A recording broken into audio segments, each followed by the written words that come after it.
What if the worst night of your life became the moment everything changed? Imagine this. A man, smug and self-satisfied, takes his young mistress to a lavish dinner. He's celebrating his new life built on the ruins of his marriage. But then he looks across the restaurant. He sees his ex-wife, the woman he discarded, the woman he told was holding him back. And she's not crying. She's not alone. She's sitting with one of the most powerful men in the country, and he's slipping a diamond ring on her finger. This isn't just a story about revenge. It's a story about betrayal, rediscovery, and the stunning moment when a shattered life is rebuilt into an empire. The Chianti was a deep, arrogant red, clinging to the sides of Daniel Foster's glass like a velvet shroud. He swirled it with a practiced flick of the wrist, a gesture he'd perfected from watching senior partners at his investment firm. Everything tonight was about perfection, about signaling. The restaurant, Aria, was a fortress of quiet wealth, where a single entree cost more than his first car payment. The woman across from him, Chloe Jensen, was a testament to his perceived success. 26, with sharp, ambitious eyes and a laugh that was just a little too loud, a little too eager. She was his upgrade. "To us," Dan said, raising his glass. The crystal chimed against hers, a clean, sharp sound in the hushed room. "To new beginnings." Chloe's smile was radiant, reflecting the candlelight. "I can't believe we're finally here, Dan. Openly. No more sneaking around." "The divorce was finalized last week," he said, the words tasting like liberation. "Clean break. Alice was surprisingly agreeable in the end." He took a sip of wine, the lie coating his tongue. It hadn't been agreeable. It had been brutal. Months of Alice's quiet, devastating tears, of her hollowed-out eyes following him as he packed his suits. He'd told her it was for the best, that they'd grown apart. He'd told her she'd become complacent, that her small world of art, history books and local gallery shows was suffocating his ambition. He didn't tell her about Chloe, his junior analyst, who saw him not as a husband, but as a vice president with a corner office and a future. "Is she doing okay?" Chloe asked, a flicker of something, pity, morbid curiosity, in her eyes. Dan shrugged, feigning indifference. "Honestly, I don't know. She'll be fine. She has her little hobbies, probably moved back in with her parents." The image was both satisfying and pathetic. Alice, back in her childhood bedroom in Sacramento, surrounded by dusty art prints. It confirmed his narrative. He had escaped. He was moving up while she was retreating. He was in the middle of explaining the complex genius of his latest portfolio strategy when a movement across the dining room caught his eye. A couple was being seated at one of the prime tables by the panoramic window overlooking the San Francisco Bay. The man was tall, with a mane of silver hair that bespoke power, not age. He wore a tailored suit that probably cost more than Dan's entire wardrobe. Dan recognized him instantly from the cover of Forbes, Nathaniel Sterling. A titan of sustainable technology, a genuine billionaire, not just a wannabe like the men Dan worked for. And then the woman with him turned toward the light. The wine glass in Dan's hand froze halfway to his lips. His heart seized, a painful, stuttering clap in his chest. It couldn't be. The room, with its soft lighting and clinking silverware, seemed to warp, to bend around her image. It was Alice, but it wasn't the Alice he remembered. The woman he'd left was a creature of soft cardigans and weary resignation. This Alice was luminous. Her mousy brown hair, which he'd always urged her to dye, was styled in elegant waves that caught the light. She wore a simple, sleeveless black dress that showcased toned arms and a confidence he'd never seen. She wasn't wearing much makeup, she never did, but her face, once clouded by a quiet sorrow, was clear and serene. She laughed at something Sterling said, and the sound, though he couldn't hear it from across the room, seemed to echo in his memory. A full, genuine laugh he hadn't heard in years. "Dan, is something wrong?" Chloe's voice sliced through his shock. He couldn't speak. He just stared. Alice, his Alice, was sitting with Nathaniel Sterling. It made no sense. It was a glitch in the universe. How did she even know a man like that? Her world was small, provincial. Had she won some sort of contest? Was she his distant cousin? He watched them, his own dinner forgotten. Sterling was completely focused on her, his gaze intense and admiring. He listened, truly listened, as she spoke, her hands moving gracefully to emphasize a point. Dan had always tuned her out when she talked about her art, about the symbolism in some obscure Renaissance painting. Sterling, however, leaned in, captivated. A cold dread, sharp and acidic, began to curdle in Dan's stomach. This wasn't a chance meeting. This wasn't a professional dinner. The intimacy between them was palpable, a quiet energy that radiated from their table. Chloe followed his gaze. "Wow, isn't that Nathaniel Sterling? Who is that woman with him?" she asked, a hint of envy in her tone. Dan's jaw tightened. "I have no idea," he lied, the words feeling like gravel in his mouth. He couldn't tear his eyes away. He felt like a ghost at his own feast, his perfect, curated evening ruined by a spectre from his past. But she wasn't a ghost. She was more alive than he had ever seen her. The power imbalance that had defined the end of their marriage, his ambition, her stagnation, had been violently, impossibly inverted. The waiter arrived with their main courses. Dan stared blankly at the perfectly seared scallops on his plate. He felt a primal, possessive anger rise in him. That was his wife. She was supposed to be mourning him, not dining with billionaires. She was supposed to be the quiet, sad backstory to his triumphant new life. And then, the moment that shattered his world completely. Nathaniel Sterling reached across the table and took Alice's hand. He said something Dan couldn't hear, his expression a mixture of profound seriousness and gentle affection. Alice's eyes widened, her lips parting in a silent gasp. A soft blush rose on her cheeks. Slowly, deliberately, Sterling reached into his jacket pocket. He produced a small velvet box. He opened it. Even from across the room, Dan saw the impossible flash of light as the diamond caught the candle's flame. It wasn't a spark, it was a sun. He watched as Nathaniel Sterling, a man who could buy and sell Dan's entire company without a second thought, proposed to Alice Callahan Foster, his ex-wife, the quiet, agreeable woman he had so carelessly discarded. Alice stared at the ring, then at Sterling, her eyes filling with tears. She nodded, a slow, deliberate movement. A smile, brighter and more beautiful than any he had ever seen on her face, bloomed. Dan felt the blood drain from his face.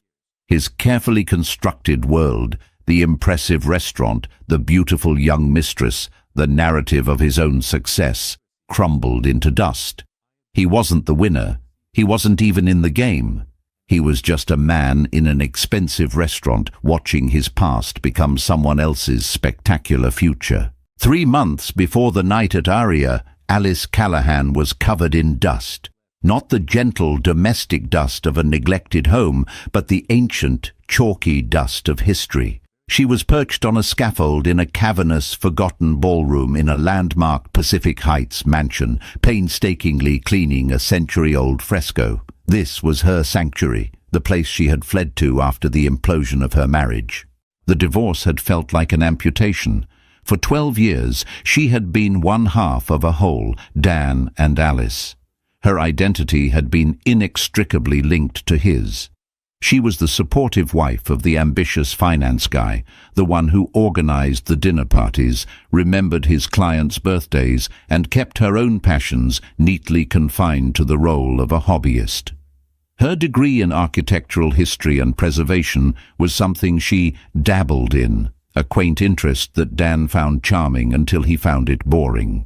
When he'd finally confessed, not to the affair, but to his profound unhappiness, his words had been surgical in their cruelty. "I need more, Alice. I'm climbing and I feel like you're just standing still. This world you love, it's all about the past. I'm trying to build a future." He had made her feel like a relic, an anchor. After he left, the silence in their perfectly minimalist condo was deafening. Every sleek, modern surface they had chosen together seemed to mock her, so she'd left. She found a small, sun-filled apartment in the Mission District, a place with old bones and character. And she had called her old professor, who connected her with the Sterling Foundation's Historical Preservation Initiative. The work was painstaking, underpaid, and utterly glorious. Wiping a layer of grime from a painted cherub's face, she felt more herself than she had in a decade. Here, the past wasn't a burden, it was a treasure to be uncovered. She met Nathaniel Sterling on a damp Tuesday afternoon. He often visited the sites his foundation funded, arriving without fanfare. She was on the floor, cataloguing salvaged plaster moldings, when a pair of well-worn leather boots stopped beside her. "The detail on that acanthus leaf is extraordinary," a deep voice said. Alice looked up, shielding her eyes. A tall, silver-haired man was looking down at her, not with the detached air of a patron, but with the focused curiosity of an enthusiast. "They don't make them like this anymore," she replied, her voice slightly hoarse from the dust. "Everything is mass-produced now. There's no soul in it." He crouched down beside her, his expensive suit jacket bunching at the knees without a hint of concern. "My grandfather was a stonemason," he said, running a gentle finger over a piece of molding. "He used to say that buildings have memories.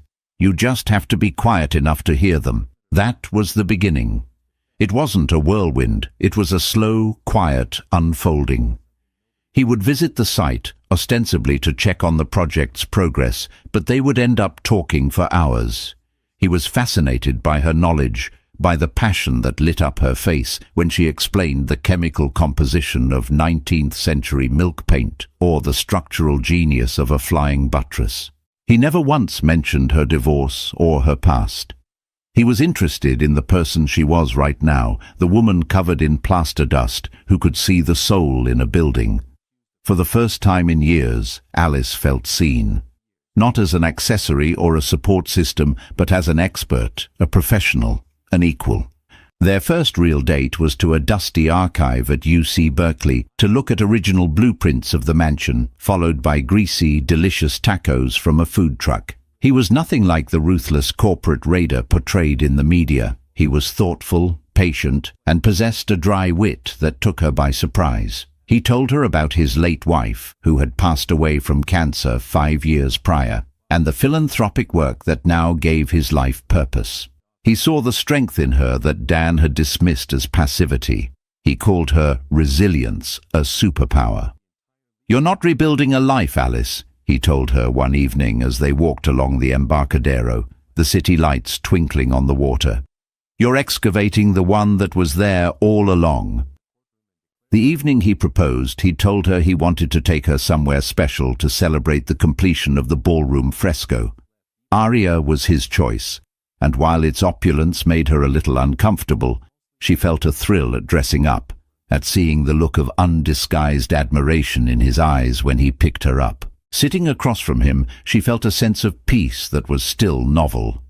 The trauma of Dan's betrayal had receded, leaving behind not a scar, but a smooth, new layer of skin. She was telling Nathaniel about her dream of starting her own firm, one that specialized in breathing life back into historic homes. "I'd be your first investor," he said, his smile warm. "I want to do it on my own," she countered gently. "I need to." He nodded, his respect for her obvious. "I know." It was then that he reached for her hand. His was warm and strong, enveloping hers. "Alice," he began, his voice dropping slightly.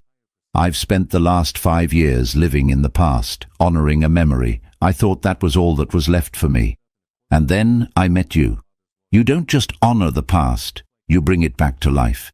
You've brought me back to life." Her heart began to beat a frantic rhythm against her ribs. "I know this is fast," he continued, his gaze unwavering, "and the last thing I want is to rush you. But I've never been more certain of anything. I love you, Alice Callahan. I love your mind, your passion, and the quiet strength that you probably don't even see in yourself. I want to build a future with you."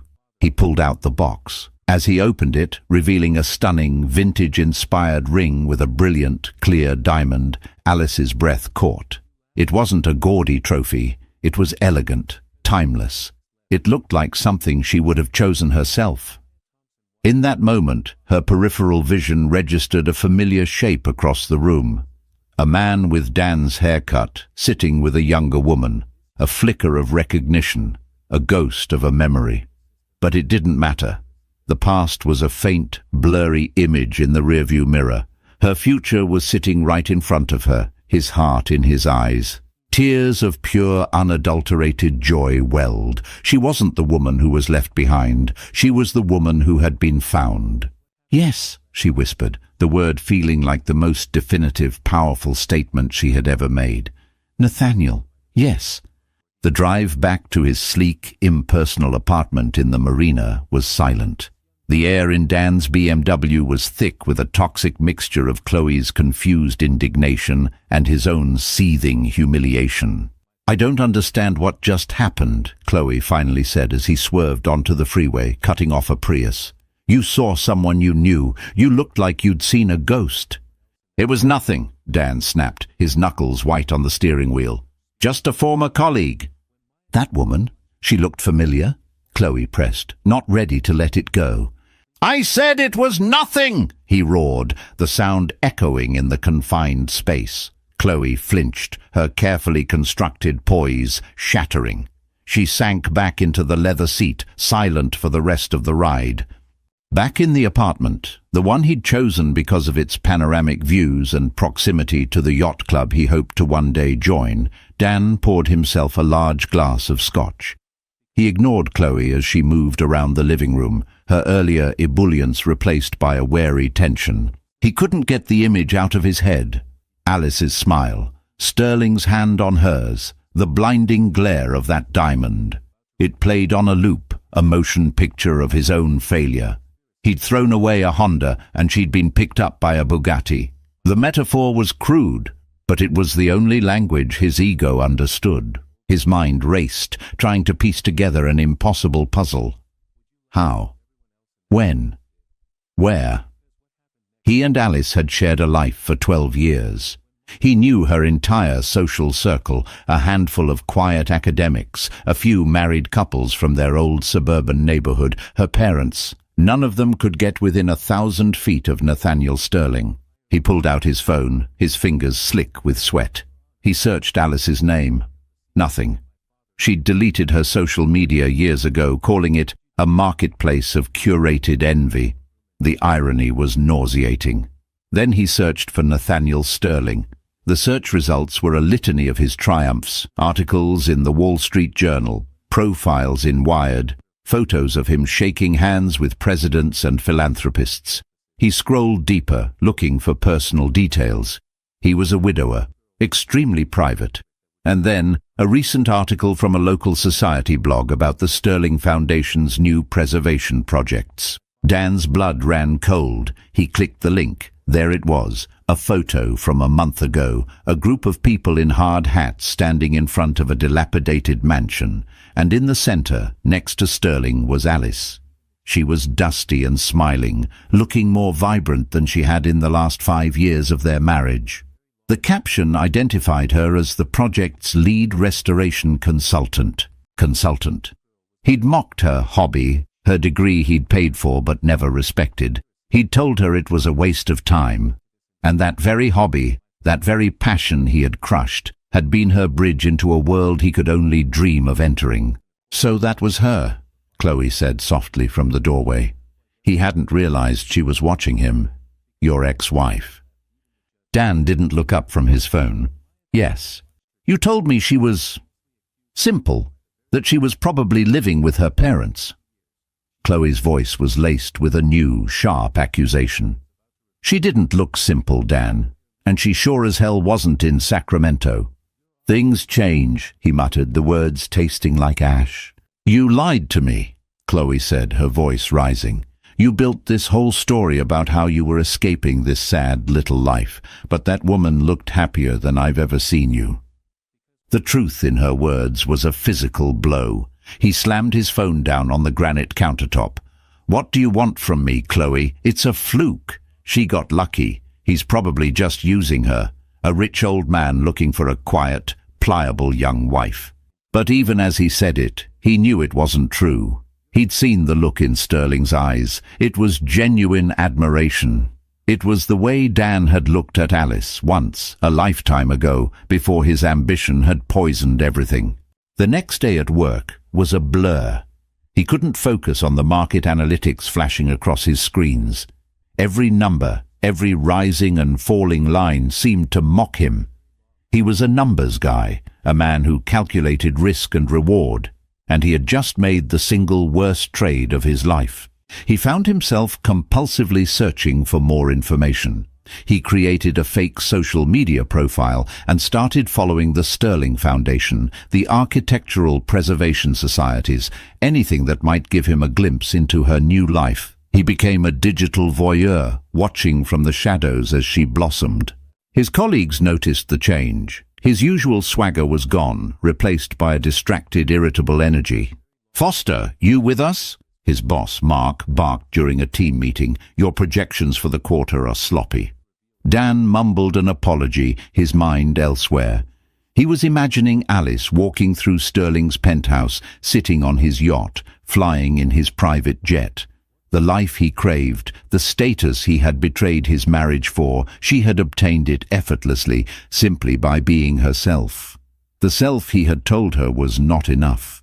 His relationship with Chloe began to fray. She saw the obsession in his eyes, the way he was constantly on his phone, the way Alice's name would slip into their conversations. The glamour of their affair was gone, replaced by the ugly reality of his insecurity. "You're not even here, are you?" she confronted him one night. "You're with her, in your head. You don't want me. You just want what she has." He couldn't deny it. Chloe had been a symbol of his ascent, but now Alice was engaged to a billionaire. In the brutal social mathematics that governed his world, Chloe was no longer an asset. She was a reminder of his spectacular miscalculation. He had traded a masterpiece for a print, only to watch the masterpiece get acquired by the most prestigious museum in the world. And it was driving him insane. The days following the proposal were a surreal blend of private joy and public speculation. Nathaniel's engagement to a relative unknown was headline news for the city's gossip columns. They called Alice a mystery woman, a Cinderella story. They dug up her old defunct photography blog and printed pictures of her in college. Alice found it all deeply unsettling. She had spent the last year meticulously rebuilding her privacy, her sense of self, away from the prying eyes of the world. Now she was a person of interest. Nathaniel was her anchor through the storm. He shielded her, handling the press with a calm, dismissive grace, and more importantly, he listened to her fears. "They're painting me as a gold digger," she confessed one evening, curled up on the sofa in his library, a room so vast and filled with books that it had made her weep with joy the first time she saw it. "They don't know anything about me, about my work." "The people who matter know," he said, tucking a stray strand of hair behind her ear. "And soon everyone else will too." He handed her a thick, leather-bound portfolio. "I had my team draw this up." She opened it. Inside were the incorporation documents, business plan, and preliminary branding for Callahan Restoration and Design, her name in elegant, strong lettering. It was the firm she had described to him, the dream she had nurtured in secret for years. Her eyes filled with tears. "Nathaniel, this is all you, Alice," he said firmly. "Your vision, your expertise. I told you I wanted to be your first investor. This isn't a gift. It's a business proposition. I'm investing in the best restoration consultant I've ever met." He tapped a page. "And your first contract is waiting for your signature." It was the commission for the Presidio Landmark Project, a massive multi-year undertaking to restore a series of historic officers' quarters into a luxury boutique hotel. It was a career-making project, a contract she wouldn't have had a chance at for another 20 years, if ever. The offer was both exhilarating and terrifying. It was everything she wanted, handed to her on a silver platter by the man she was going to marry. The ghost of Dan's voice whispered in her ear, "See? You can't do it on your own. You need a man to rescue you." She looked at Nathaniel, at the earnest belief in his eyes. He wasn't rescuing her. He was empowering her. He was opening a door that her talent deserved, a door that had been unjustly closed. Dan had wanted her to stay small, to make him feel big. Nathaniel wanted her to be as big as she could possibly be, because he was already a giant, and giants aren't intimidated by the sun. "Okay," she breathed, "but I'm paying back every cent of the seed money, with interest." His smile was brilliant. "I'd expect nothing less." Throwing herself into the work was her salvation. She hired a small, brilliant team of architects and artisans she had met over the years. She spent her days on site in steel-toed boots and a hard hat, her evenings poring over blueprints and budgets. For the first time, her passion had a real-world, high-stakes outlet. She was no longer a hobbyist, she was a CEO. Her relationship with Nathaniel deepened in the spaces between her frantic work schedule. He never complained about her long hours.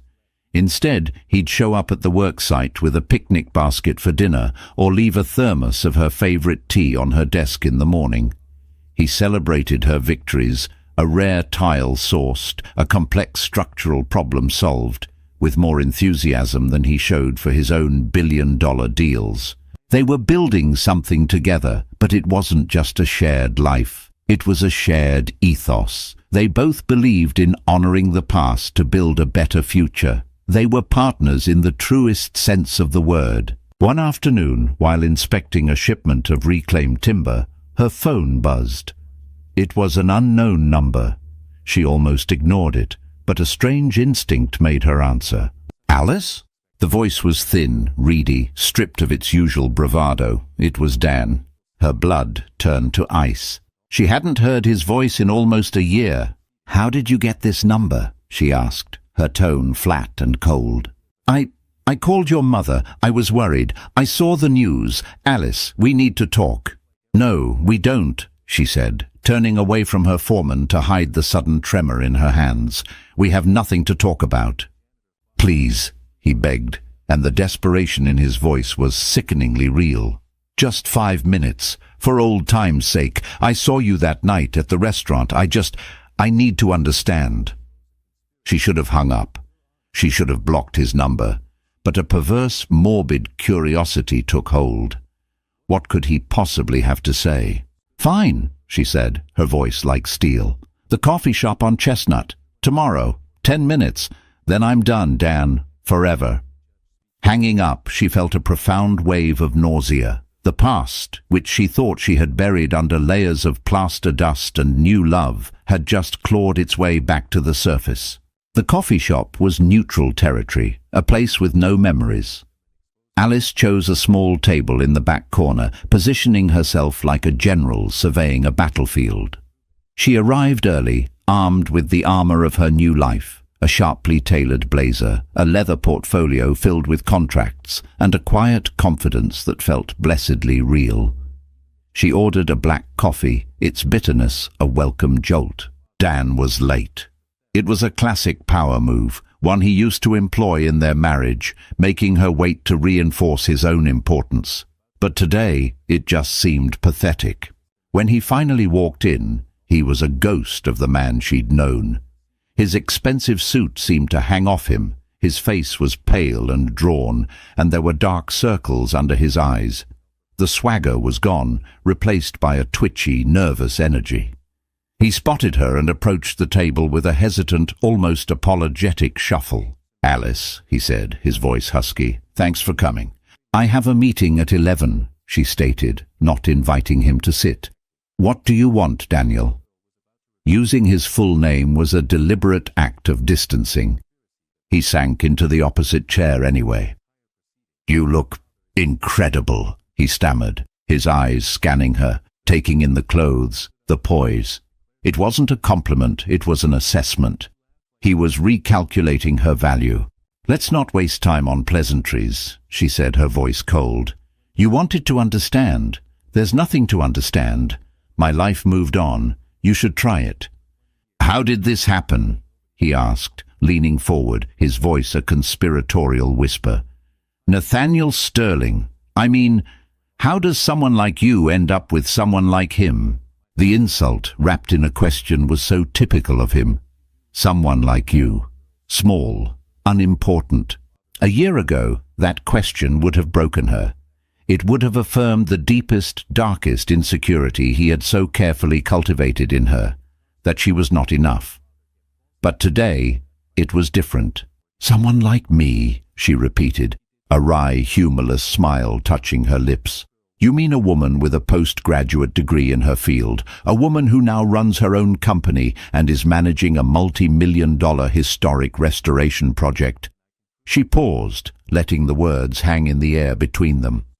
"Or did you just mean the woman who wasted 12 years supporting a man who saw her as a domestic accessory?" Dan flinched as if she'd slapped him. "That's not fair, Alice."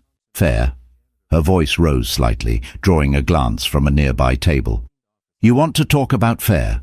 Was it fair when you were having an affair with your junior analyst while I was at home, proofreading your reports and planning a future you had no intention of sharing with me?" His face went white. "How did you know?"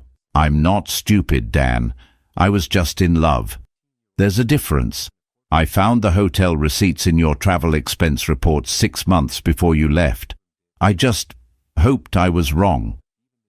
The confession felt strangely empowering, admitting her own willful blindness. He was speechless. The narrative he had built of a gentle, amicable parting of ways had been a lie to soothe his own conscience. He had been caught, and the knowledge stripped him of the last of his defenses. "I'm sorry," he whispered, the words sounding hollow and inadequate. "I was a fool. I see that now. I see what I threw away." His eyes were pleading. "Is it real? With him? Does he make you happy?" "My happiness is no longer your business," she said, her voice softening, not with forgiveness, but with a profound sense of closure.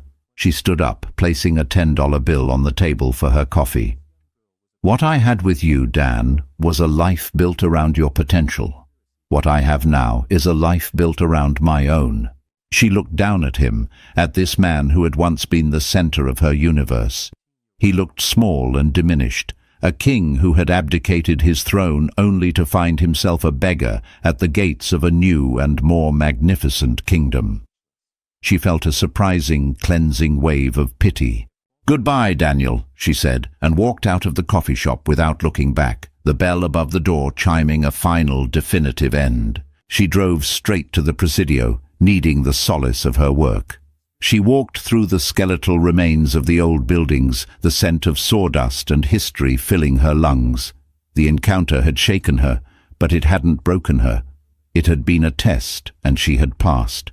That evening, she told Nathaniel everything. She didn't edit or soften the details. She laid the ugliness of her past bare, expecting, perhaps, a flicker of doubt or jealousy in his eyes. Instead, he listened with his customary quiet intensity. When she was finished, he was silent for a long moment. "I'm sorry you had to go through that," he said finally, his voice thick with empathy. "He must be in a very dark place to try and poison your present with your past." He took her hand, his thumb stroking her knuckles. "But he failed, didn't he?" "Yes," she said, a feeling of profound relief washing over her. "He did." "Good," Nathaniel said, his grip tightening reassuringly. "Because our future is far too bright to let any shadows in." His support wasn't possessive or angry. It was solid, unwavering, and absolute. And in that moment, Alice knew that her new foundation wasn't just built on her own strength, but on the bedrock of a love that was real, respectful, and true. Dan watched Alice walk out of the coffee shop, the finality of her departure settling over him like a shroud. Her pity was worse than her anger. Anger would have meant he still mattered, that he could still evoke a powerful emotion in her. Pity meant he was irrelevant. The confrontation, which he had hoped would give him some sense of control or understanding, had only deepened his despair. She knew about Chloe. She had known all along. His grand betrayal wasn't a secret he'd kept. It was a wound she had silently nursed. He stumbled through the rest of his day in a fog of self-recrimination. At the office, he stared at his terminal, but the numbers were just meaningless squiggles. He saw Alice's face, heard her words, "A life built around my own." The phrase haunted him. He had always been the sun in their solar system, and she the quiet planet in his orbit. He had never considered that she might have her own gravitational pull. That night, his unraveling accelerated. He and Chloe were supposed to attend a gallery opening, the kind of event he now felt was essential for networking, but he couldn't bring himself to go. "I'm not feeling up to it," he told her, loosening his tie as he walked through the door of his apartment. Chloe was already dressed, wearing a sleek silver dress that he had once found excitingly modern. Now it just looked cold. "What's wrong with you, Dan?" she demanded, her patience finally gone. "Ever since that night at Aria, you've been a ghost. You're obsessed. Did you see her today? Is that where you were?" The accusation hit too close to home. "It's none of your business," he snarled. "It is my business," she shot back, her voice trembling with frustration. "My life is tangled up in yours now. I blew up my career prospects at the firm for you. Everyone knows I'm Dan's girl. You made promises, a partnership, a future. But all you talk about, all you think about, is her." "That's not true," he lied, but the denial was weak, unconvincing. "Isn't it?" Chloe's laugh was brittle. "You know, I found something interesting when I was cleaning out some of your old files from the office." She walked over to her purse and pulled out a folded, crumpled piece of paper. It was an internal memo from the firm, dated over a year ago. She unfolded it and began to read aloud. "Following the final round of interviews, the partners have decided to offer the senior VP position to Mark Holloway. We thank Daniel Foster for his application and encourage him to continue his development within the firm." She looked up at him, her eyes gleaming with a cold, hard clarity. "This is dated the week before you first asked me out for a drink, Dan. The week you started telling Alice how she was holding you back." The air left Dan's lungs. He had been passed over for the promotion he'd told Alice was a sure thing. His failure had been a deep, burning shame, a secret he had guarded jealously. He couldn't bear for Alice, who had so much faith in him, to see that he had hit a ceiling. So instead of admitting his own inadequacy, he had manufactured a crisis. He had blamed her. He had created a narrative where she was the anchor and he was the ship straining to sail. Chloe had just been the most convenient escape raft. "You didn't leave her because you wanted a bigger future," Chloe said, her voice dripping with contempt. "You left her because you failed and you couldn't stand for her to see it. You needed someone new, someone who didn't know you'd been rejected. You needed an audience for a story that wasn't even true." Every word was a nail in his coffin.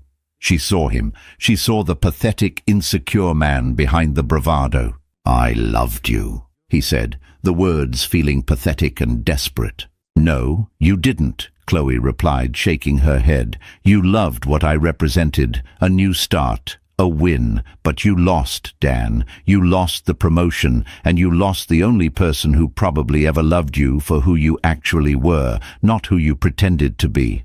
She walked to the bedroom and returned a few minutes later with her suitcase. It was already packed. "I'm done," she said, her voice flat. "I'm not going to be a supporting character in your pathetic psychodrama. You can sit here and obsess over Alice Callahan's new life, but I'm going to go find one of my own." She walked to the door, her heels clicking decisively on the hardwood floor. She didn't look back. The door closed with a soft final click, leaving Dan alone in the vast, empty apartment. The panoramic view of the city, once a symbol of his ambition, now felt like 1,000 judging eyes. He was utterly alone. He had no wife, no mistress, no promotion. He had torched his entire life for the sake of his ego, and now even that was gone, burned to ash by the brilliant, blinding light of Alice's success and his own catastrophic failure. He sank onto the expensive sofa, the silence pressing in on him, a physical weight. He had nothing left but the ghost of the man he thought he was, and the horrifying reality of the man he had become. The Sterling Foundation's annual charity gala was the most anticipated event on the San Francisco social calendar. It was held in the grand ballroom of the Fairmont Hotel, a space Alice knew intimately from her studies.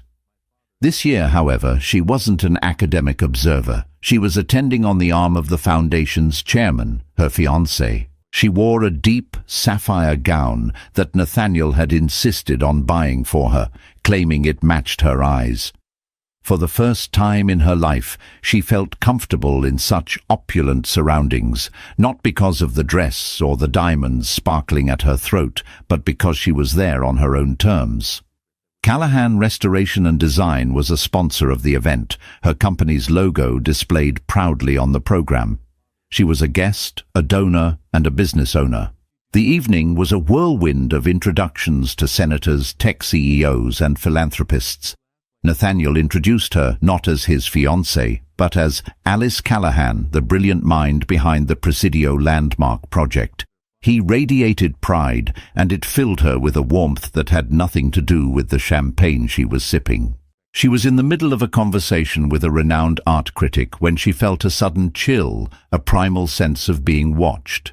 She scanned the crowded ballroom, and her heart stopped. Leaning against a marble pillar near the entrance was Dan. He was horrifically out of place. He wore a rented tuxedo that was slightly too tight in the shoulders, and his face had a waxy, unhealthy pallor. He was drinking whiskey, not champagne, and his eyes were fixed on her with a burning, desperate intensity. She felt a jolt of fear. How had he gotten in? A ticket to this event cost $10,000. She excused herself and moved swiftly to Nathaniel's side. "Nathaniel," she whispered, her voice tight. "Dan is here." Nathaniel's calm expression didn't change, but his eyes hardened. He subtly signaled one of his security team, a discreet man in a dark suit. "Where?" "By the entrance. I don't know what he's doing here. He looks unwell." Before Nathaniel could respond, Dan began to move toward them, weaving through the glittering crowd with a clumsy, determined gait. He was heading straight for the stage, where the auction was about to begin. "Oh no," Alice breathed. Dan reached the low stage and before anyone could stop him, grabbed the microphone from its stand. A feedback squeal echoed through the ballroom, causing the chatter to die down. Hundreds of faces turned toward him. "Good evening, everyone," Dan said, his voice amplified, slurring slightly. "Good evening, San Francisco's finest." He gave a mock bow. Nathaniel's security guard started moving in, but Nathaniel held up a hand, stopping him. "Let's see what he has to say," he murmured to Alice, his arm a solid, reassuring presence around her waist. "We're all here tonight to celebrate philanthropy," Dan continued, his eyes locking onto Alice. "To celebrate men like Nathaniel Sterling, who build schools and save buildings." He laughed, a short, ugly bark. "But do you ever wonder about the cost? What gets bulldozed to make way for these grand gestures?" He pointed a shaking finger at Alice. "I do. I know. Because that woman right there, Alice Callahan, my ex-wife, she knows a thing or two about demolition. She demolished our marriage, our home, our future, all for a shot at this." He gestured around the opulent room. "She played the part of the devoted wife while she was hunting for bigger game. She's a predator in sheep's clothing, a gold digger of the highest order." A collective gasp went through the room. The silence was absolute, suffocating. Alice felt the blood drain from her face. Every eye was on her, 1,000 points of judgment. She felt naked, exposed, the carefully constructed walls of her new life crumbling under the force of his public assault. But then she looked at Nathaniel. He wasn't looking at Dan.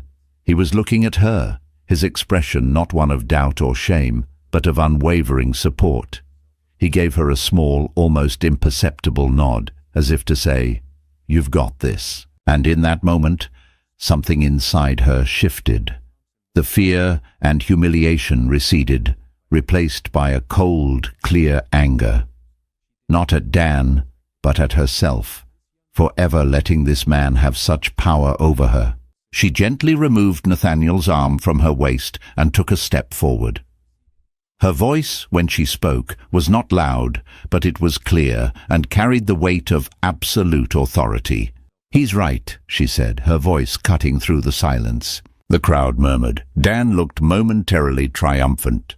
"My ex-husband is right," Alice continued, her gaze fixed on Dan. "I do know about demolition. I know what it's like to have your sense of self demolished, to have your confidence bulldozed, to have your trust in another person reduced to rubble.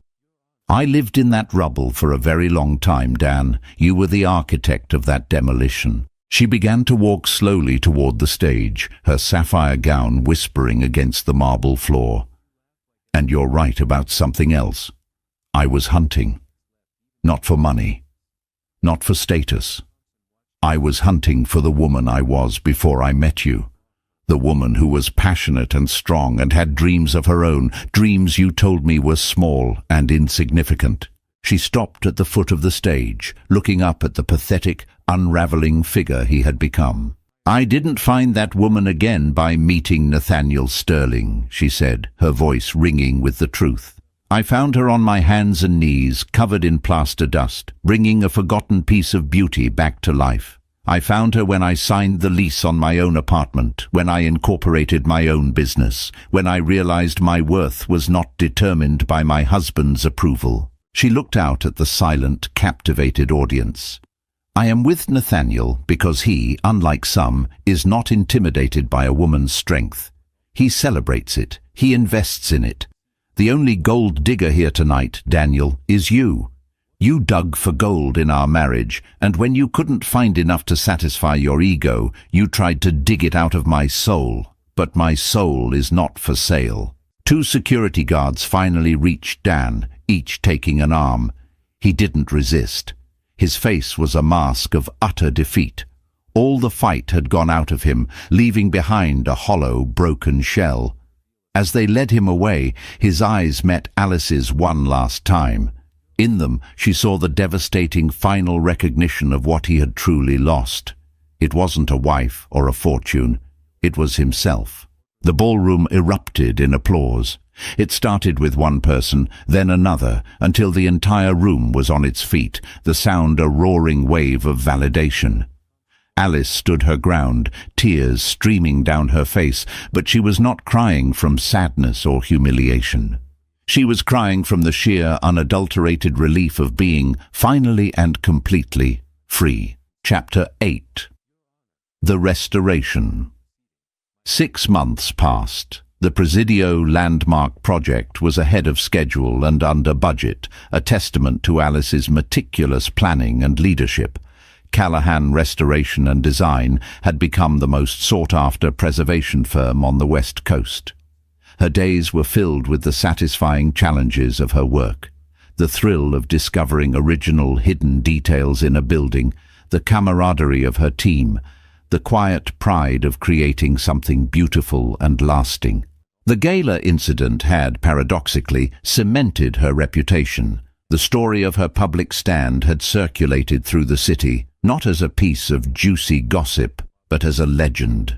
She was no longer Nathaniel Sterling's mysterious fiancée. She was Alice Callahan, a woman of substance and strength. Her relationship with Nathaniel had settled into a beautiful, easy rhythm. Their love was a quiet, sturdy thing, built not on grand gestures, but on shared mornings with coffee and blueprints, on evenings spent in comfortable silence reading in the library, on the unwavering respect they had for each other's minds and passions.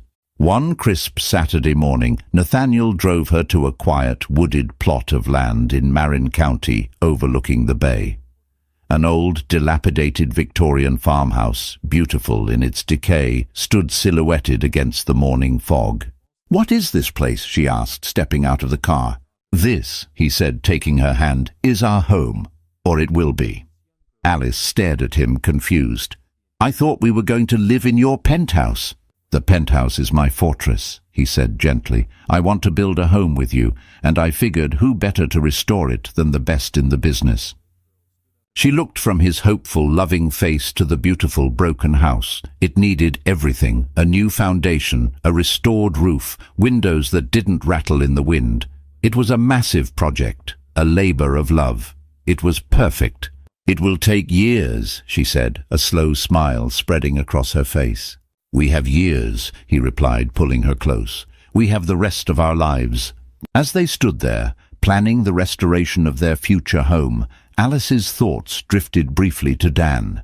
She had heard through the grapevine that he had lost his job shortly after the gala. The firm couldn't tolerate the public scandal. He had sold his apartment and moved away, back to the Midwest, people said. She didn't know for sure, and she realized with a profound sense of peace that she didn't care. His redemption, if it ever came, was his own story to write. It had nothing to do with her. Her redemption was here.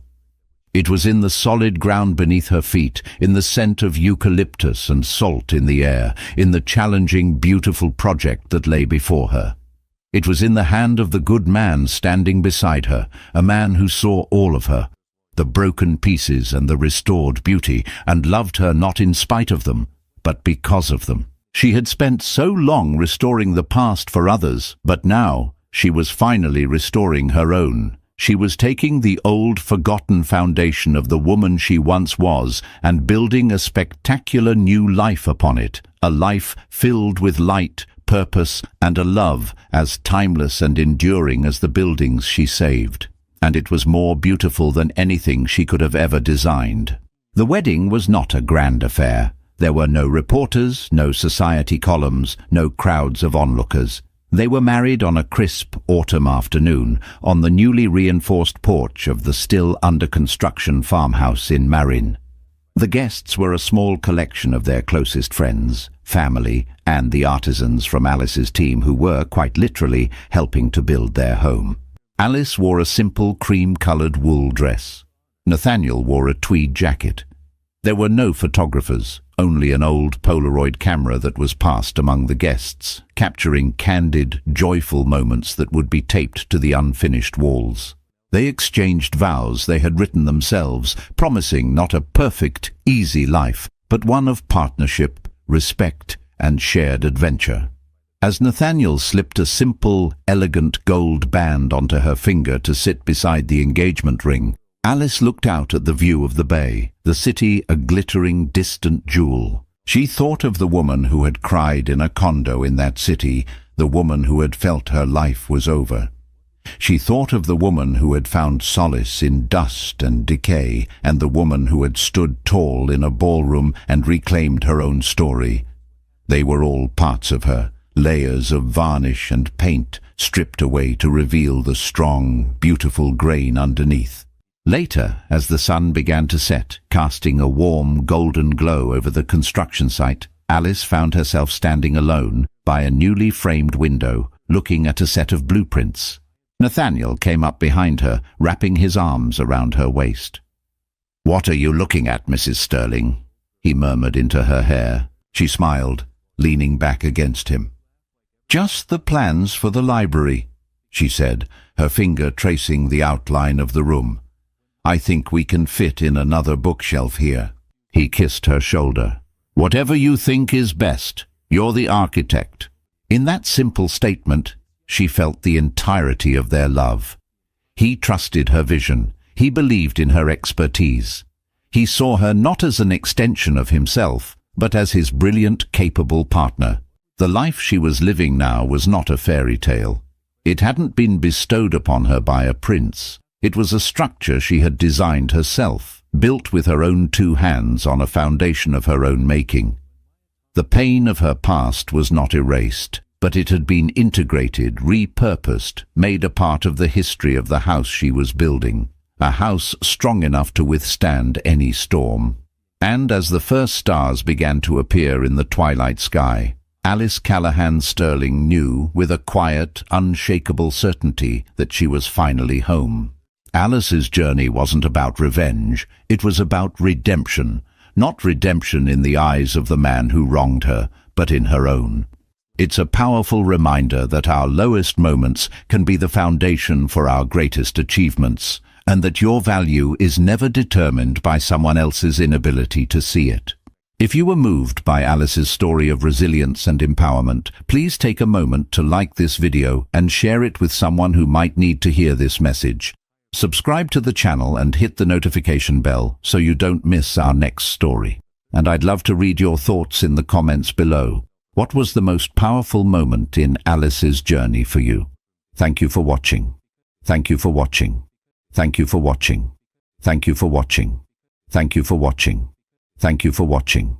And there's people having lectures. Flower arranging. My mum used to pick flowers every day from the garden, cut flowers, put them in vase. Fuck me. Oh, sorry, Jack, can't afford your tennis racket. We've got to spend all the money on a ramp and a motorised wheelchair for this money-grabbing little fucking... Why do you need a motorised one? No arms. That's fair enough. That is fair enough. I can tell some of you feel a bit uncomfortable laughing at little Timmy, who's a little 6-year-old lad. He's got a funny little voice because his chest is all fucked. Got no arms, no legs, just like stumps, right? But let me tell you something about Timmy to make you feel better about yourselves. He's a fucking racist. Yes. Horrible little shit, he is. You little fucking bigot. You disgusting little fucking racist, you racist scum, you filthy little fucking, you fascist, you fucking, you disgust me.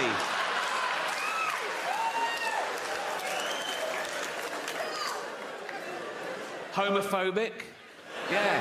He's like, they're not like us. Nothing's like you disgusting little fucking, you prejudiced little piece of, you ball of hate, you disgusting little fucking racist homophobe. I wish we'd had a scan. You absolute,